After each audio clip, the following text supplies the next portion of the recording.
Assalamualaikum warahmatullahi wabarakatuh. Berjumpa lagi di channel Dinde Lucky Plant, channelnya pecinta tanaman hias. Baik teman-teman, apa kabar hari ini untuk teman-teman semuanya? Mudah-mudahan kabar baik selalu menyertai teman-teman semua ya. Alhamdulillah pada kesempatan kali ini saya mempunyai tanaman Euphorbia ya, jenis Euphorbia millicristata ya.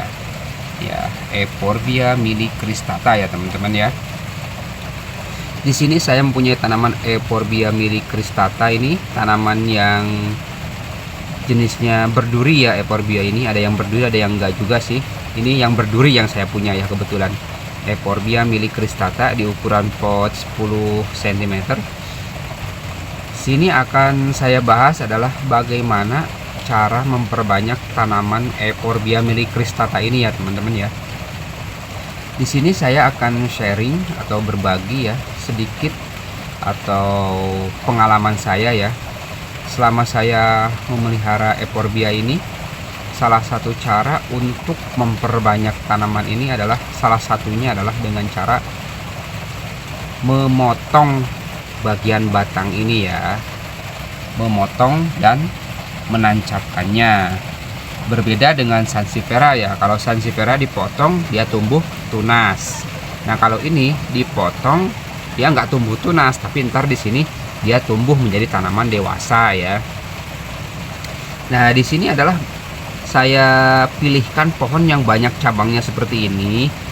Karena apa? Karena kita dapat memilah-milih ya, batang pohon mana saja sih yang bagus untuk dijadikan tanaman berikutnya gitu ya. Nah, di sini akan saya contohkan bagaimana cara memotongnya ya, teman-teman. Sini agak dekat kamera ya, agak dekat. Nah, di sini kan banyak nih. Ada beberapa bagian batang Euphorbia millicristata ya. Di sini teman-teman kalau pengen yang bagus performnya, cari yang sudah ngipas seperti ini teman-teman nih. Coba kamera. Nah, yang melebar seperti ini teman-teman ya. Nih, kan udah ngipas seperti ini, lebar nih. Ini bagus nih. Ini sangat potensial untuk dijadikan sebagai tanaman berikutnya teman-teman ya. Nah, ini juga selain dari keturunan seperti ini, nanti berpengaruh dari pencahayaan juga teman-teman ya. Kalau misalkan cahayanya bagus, mataharinya cukup, dia bakal tambah lebar teman-teman ya. Tapi kalau cahayanya kurang, nanti bisa panjang-panjang berikutnya seperti ini teman-teman nih. Ke atasnya itu panjang-panjang. Tapi kalau misalkan cahayanya bagus, ini seperti ini teman-teman nih, yang mendapatkan sinar matahari bagus, cukup ya teman-teman ya. Nah seperti ini. Nah baik teman-teman ya, kali ini akan saya contohkan bagaimana cara memotongnya ya. Nih, ini kan di sini nih udah kita tandain. Misalkan kita udah yakin nih posisinya di sini ya, ya udah kita langsung potong aja teman-teman ya. Ini segini, langsung kita potong. Bismillahirrahmanirrahim. Nah banyak sekali teman-teman ya getahnya ya. Tuh, ini ketika udah dipotong seperti ini, sama halnya seperti sanse ya teman-teman ya, jangan sampai terkena air.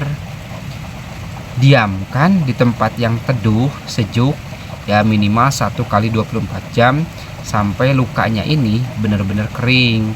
Kalau sudah kering, nanti dirangsang menggunakan media tanam pasir malang murni, ditancepin.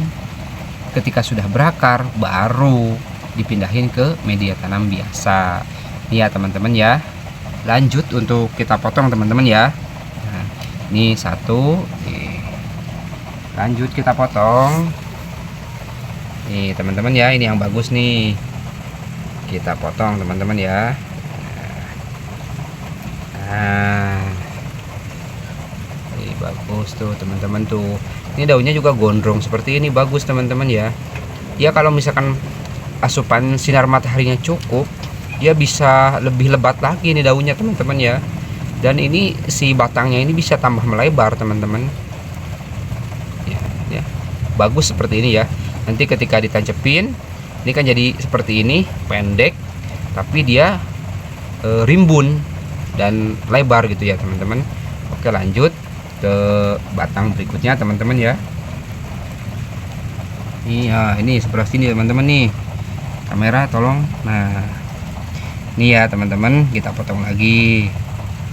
Nah, motongnya gimana? Lurus, bengkok, apa gimana? Ya lurus aja teman-teman, lurus. Nah, kalau misalkan miring motongnya set gitu, otomatis dia lebih gede ya lukanya ya kalau miring teman-teman ya. Jadi ya lurus aja nggak apa-apa ya, nggak usah miring-miring teman-teman ya. Seperti ini tuh. Kita lanjut teman-teman.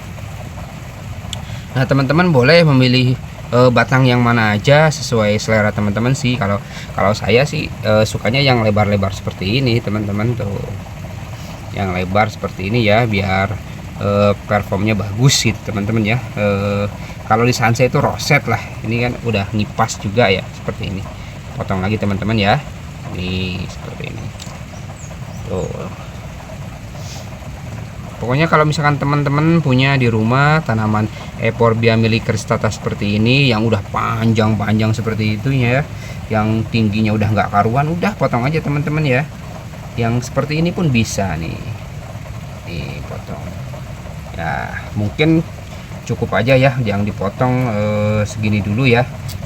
Lain kali ini dulu ya, untuk selanjutnya dibesarkan dulu teman-teman ya. Nanti insya Allah akan saya ganti pot ya. Inilah teman-teman hasil pemotongan yang tadi. Coba tolong kamera deketin.